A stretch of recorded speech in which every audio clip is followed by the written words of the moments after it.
My friends, hello and welcome to the channel. We're just over 2 weeks into the Escape from Tarkov 1.0 release now. And today I just wanted to bring you a little discussion video with some more thoughts on the 1.0 update now that I've had a few weeks to settle back into Tarkov and grind the game for a bit. I'll have to admit that I'm still in a bit of a honeymoon phase with Tarkov again. I didn't play the game for almost 7 months before the 1.0 update, so I'm in a pretty good position to look past the flaws. But at the same time, not playing for so long and coming back to some of the same bugs that we've dealt with for years really is proof that some things truly never change, especially in Tarkov. Hopefully I can still come at this from a balanced perspective, so here goes nothing. So first up on the chopping block, the main storyline quests. These lore-heavy quest lines are cool, but I can't help but wish there was just a little bit more production value put into the presentation of the story and the way we interact with it. I like that we have quest lines that give us more backstory and lore for the world of Tarkov, and for the most part, the lore itself is pretty interesting, and is at least delivered in a more effective way than the walls of text that we're all familiar with from the side quests. That being said, the farther I get into the story chapters, the more I wish it was just like a little bit more cinematic. Having these little traitor dialogue cutscenes is cool and all, but I was really expecting quests further into the storyline to have actual cutscenes where people interact with each other. Not just more single paragraph line reads from traitors in their static location with the same handful of animations cycled for each one. To be fair, some of what we're seeing now of the endgame from the grinders out there does show a bit more of a cinematic vibe in the final encounters, but I'm just finding the main quest is not hooking me like I kind of expected it would. It also doesn't help that the modest rewards or the lack of rewards for main quests kind of makes the incentive for doing the quests fall into a lower priority than many of the side quests. Overall, I started off with a lot of hype surrounding the main story, and now I'm a bit more lukewarm on it. I do still plan on trying to complete the main quest on the PvP servers, and to be clear, I do legitimately like the additional lore and context that we're getting about Tarkov and what happened there. But I wish they would have followed the storytelling lesson of show, don't tell a bit more closely. I will also say that I'm trying not to watch full videos of the terminal map and the story ending, just to not overly spoil it for myself yet, so I can't say too much about that.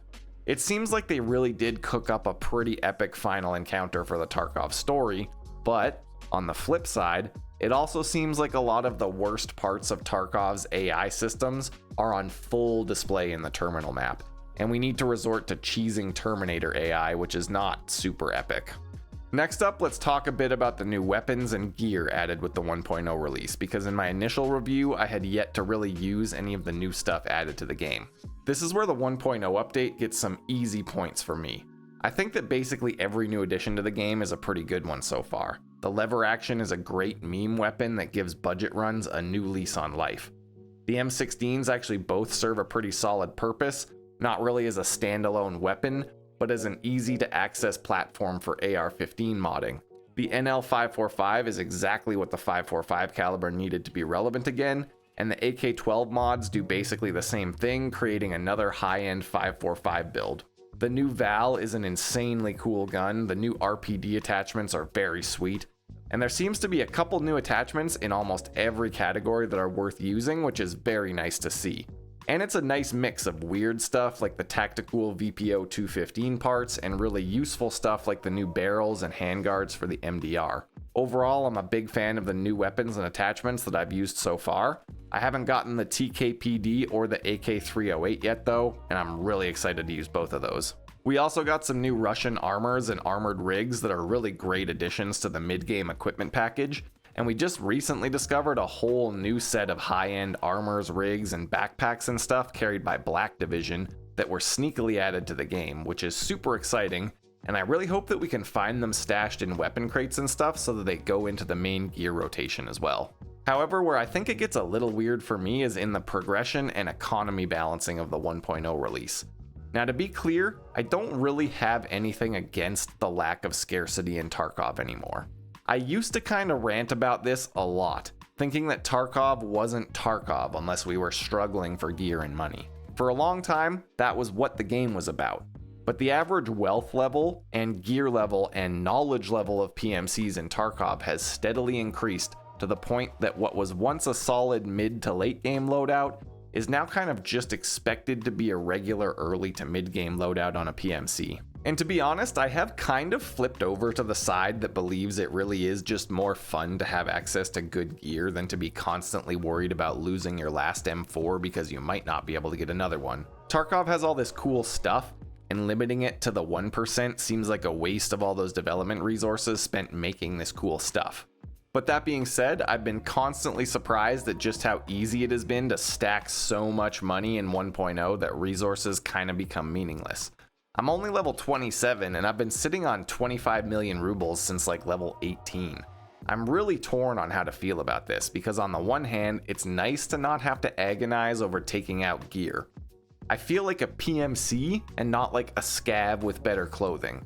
But it also makes your life a bit less precious when you know that you can just replace everything 100 times over before money even becomes kind of an issue. I think this is a complex topic, honestly, that the game has struggled with since its inception, because you can easily make a good argument for either side. Some people legitimately would not play the game if they could only afford to put together a nice M4 once a week, and others feel the game gets boring if they aren't forced to scavenge for scraps. But what do you think? Overall, I'm enjoying the ability to run better loadouts while I'm doing my quests, but I'm interested in other people's thoughts on the 1.0 economy and the loot heaven that we're currently playing in. Next up on the chopping block though, we have everyone's favorite topic: performance, bugs, networking issues, all that stuff that truly makes Tarkov feel unmistakably like Tarkov. Overall, I will say that I've been kind of surprised by how relatively stable my experience has been. Though in a tragic stroke of irony, I'm editing this video while the game is inaccessible due to technical errors, so emphasis on it being relatively stable. In my personal experience, I have not had bad matching times, I've not had a crazy amount of back-end errors, and I haven't lost any gear or died really due to major technical issues yet. However, I have noticed a lot of the same old little bugs and inventory errors that have driven us all crazy for as long as we can remember. And eventually those little bugs do add up to one giant source of frustration. It seems crazy to me that the weapon preset builder in particular still has so many problems with finding attachments and building our weapons properly.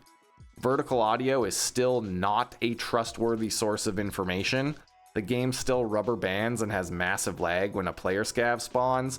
When playing in a squad, it's still a roll of the dice whether you'll actually get pulled into matchmaking or be stuck at the menu and forced to restart the party and the game and try again and hope for the best. And perhaps the most noticeable bug of the 1.0 update: why the hell are the light sources still so blown out and overly bright over 2 weeks into the patch? The construction lights and floodlights are brighter than a supernova.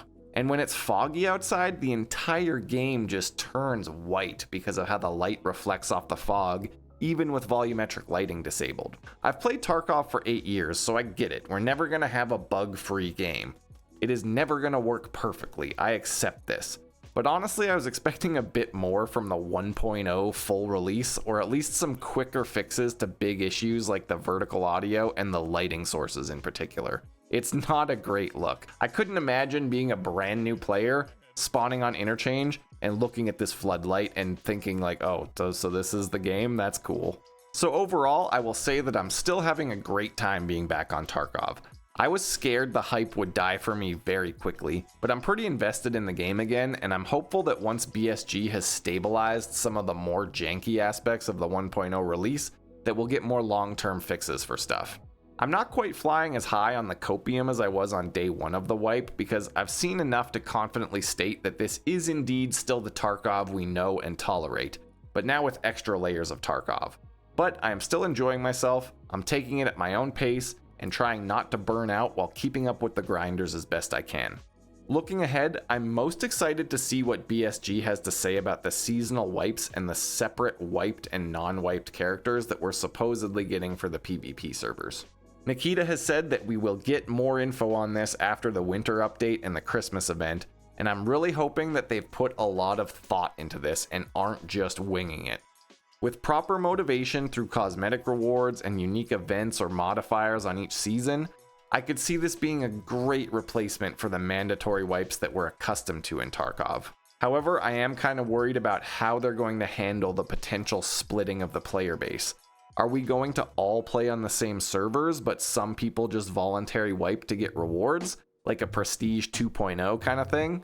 Are we going to play on separate servers like in PoE or Diablo, like an Eternal Realm and a Seasonal Realm?